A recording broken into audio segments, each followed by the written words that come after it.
అధిక బరువుతో బాధపడుతున్నారా? బీ బెటర్ వారి గార్సినియా కంబోజియా వాడండి, బరువు తగ్గండి. వివరాలకి డిస్క్రిప్షన్లోని లింక్ని క్లిక్ చేయండి. రాష్ట్రంలో వ్యవసాయం బాగా పటిష్టపడి పనులన్నీ వద్దని చెప్పాయి, ఏమొద్దని చక్కగా ముందుకు పోతున్నటువంటి తరుణం ఇది. ఇటువంటి టైంలో ఈ అకాల వడగాల వర్షాలు, ఈదురుగాలు, తుఫాన్ల వల్ల అనేక జిల్లాలలో పంట నష్టం జరగడం జరిగింది. మొత్తం మీద ఒక 2,28,258 ఎకరాలు దెబ్బతిన్నట్టుగా అన్ని జిల్లాల కలెక్టర్లు పంపించే రిపోర్ట్ ద్వారా అందింది. మొక్కజొన్ననే చాలా ఎక్కువ పెద్ద ఎత్తున దెబ్బతిన్నది. 1,29,446 ఎకరాలు మొక్కజొన్న, 72,709 ఎకరాలు వరిచేను, 8,865 ఎకరాలలో మామిడి తోటలు, water melon, Musk melon, tomatoes, వంకాయలు, ఇట్లా కూరగాయలు, రకరకాల ఇతర పంటలన్నీ కలిపి ఒక 17,238 ఎకరాలు మొత్తం దెబ్బతిన్నట్టుగా టోటల్గా కలిపి 2,28,000 దెబ్బతిన్నట్టు మనకి ఇప్పుడు సమాచారం అందింది. నా పరిశీలనలో కూడా తెలిసిందే.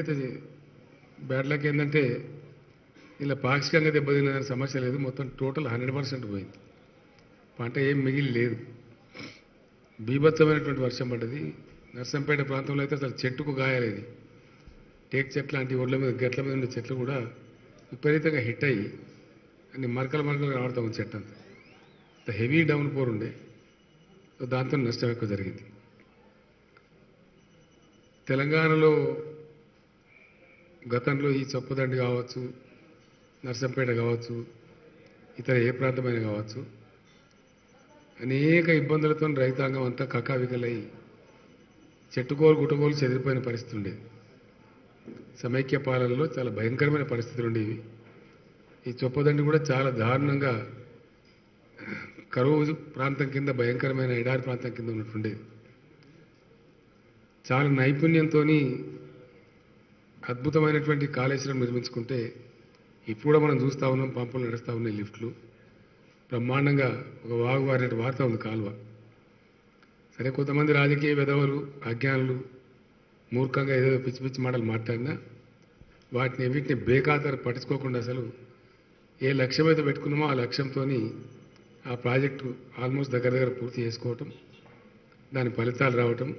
ఈరోజు భారతదేశం మొత్తం కలిపితే ఎంత ఉంటుందో దానికంటే ఎక్కువ వరి చేను ఇలా తెలంగాణలో ఒక్క రాష్ట్రంలో ఉంది.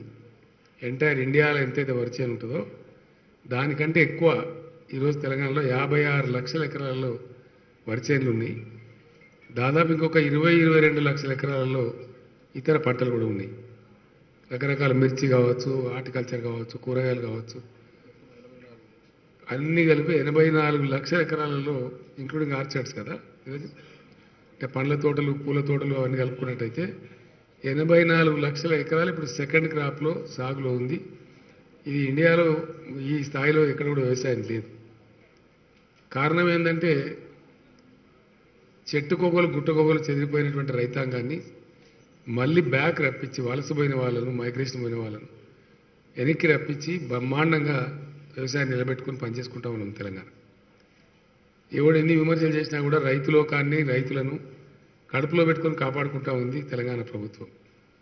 వాళ్ళకు రైతు బంధు, రైతు బీమా, 24 గంటలు ఫ్రీ కరెంటు, అదేవిధంగా ప్రాజెక్టుల నుంచి ఫ్రీ వాటర్. ఇండియాలో ఎక్కడ ఉండదు.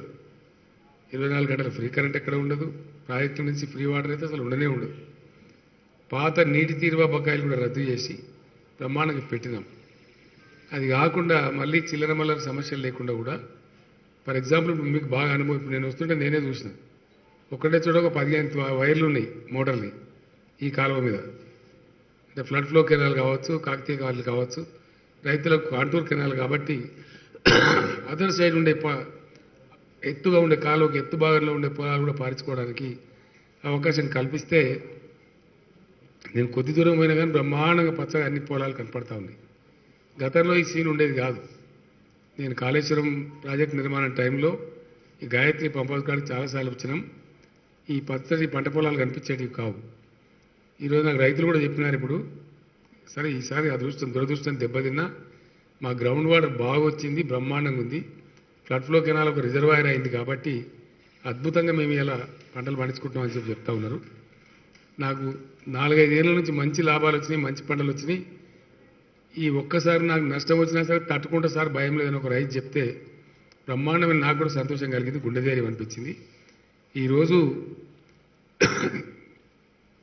వాళ్ళ చార్టు గవర్నమెంట్ ఆఫ్ ఇండియా ఆ డ్రాట్ ఆ ఫ్యామిన్ కోడ్ దాని ప్రకారం అయితే మొక్కజొన్న పోతే 3,333 రూపాయలు ఇస్తారు, వరి చేనుకైతే 5,400 ఇస్తారు, మామిడి చేనులకైతే 7,200 ఇస్తారు, మిగతా వాటికైతే అసలు నామినల్గా చాలా తక్కువగా ఇస్తారు. కానీ మళ్ళీ వ్యవసాయం ఎట్టి పరిస్థితులలో తెలంగాణ రాష్ట్రంలో వెనుకకు పోవద్దు, రైతు సోదరుల యొక్క రైతు లోకం యొక్క ఆత్మస్థైర్యం దెబ్బతినద్దని 4 రూపాయలు ఖర్చు అయినా సరే అని చెప్పి ఇండియన్ హిస్టరీనే ఫస్ట్ టైం ఎప్పుడెక్కడ ఇవ్వరు, ఎకరానికి 10,000 రూపాయల చొప్పున చాలా మంచి భారీ దాన్ని ప్రకటించాం. దాంతో మనం దీనిలో కేంద్రం లేదు, కేంద్రాన్ని అడగ కూడా తలుచుకోలేదు. ఆ కేంద్రానికి చెప్పినా దున్నపోతుకు చెప్పినా ఒకటే రకంగా ఉన్నది. ఎందుకంటే వాళ్ళకి చెప్పి ఇక దొంగలు పడడానికి 6 నెలల కుక్కలు మురిగినట్టు వాడు బృందాలు వచ్చుడు, తిరుగుడు, డ్రామా కొట్టుడు తప్ప ఇచ్చేది ఏకానం లేదు. కాబట్టి ప్యూర్లీ స్టేట్ ఎక్స్చెకర్ నుంచే, రాష్ట్ర నిధుల నుంచే ఇలా ఏకానం మేము అడగ కూడా అడగదలుచుకోలేదు. ఎందుకంటే ఆ కేంద్రంలో వాళ్ళంతా చదువు శాస్త్రం లేని సన్నాసులు రాజ్యం వెళ్తున్నాడా, పనికి మాలిన వాళ్ళు చెప్పినా కూడా అర్థం కూడా కాదు, కనీసం సమస్యను అర్థం చేసుకునే సంస్కారం లేదు.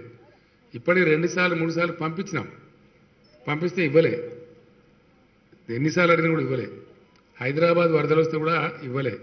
కాబట్టి ఇక మీద వాళ్ళని ఏదో బెగ్ చేసినట్టు మనం వాళ్ళ ముందర దేవించినట్టు కాకుండా మనకు భగవంతుని దేవాల మన ఎకానమీ బాగా పెరిగింది, మనకు అట్లేమంత ఇబ్బంది లేదు. కాబట్టి రైతాంగాన్ని కాపాడుకోవాలని ఉద్దేశించి చెప్పినాం.